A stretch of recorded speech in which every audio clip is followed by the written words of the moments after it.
Welcome to Chillin' 101. We hope this video helps.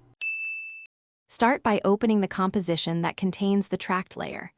You want the layer selected so After Effects displays the tracking data. Once done, open the tracker panel or the effect controls where the tracking was applied and make sure layer controls are visible. This reveals the tracking points on screen.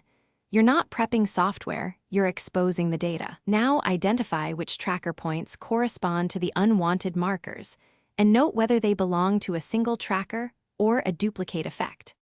With the tracker identified, click it in the effect controls so its keyframes appear in the timeline. You can select individual keyframes tied to a tracking point and press Delete or Backspace to remove them.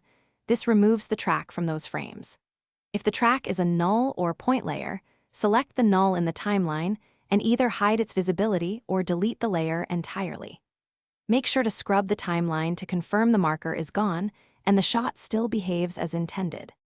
Finish by RAM previewing the clip to ensure removing points didn't introduce drift or jitter.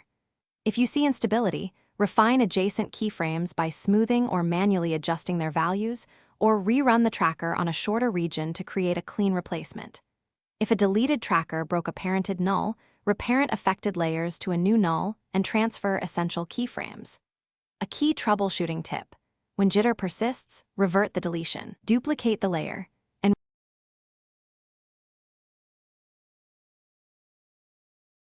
Thanks for watching. Consider subscribing if we helped you.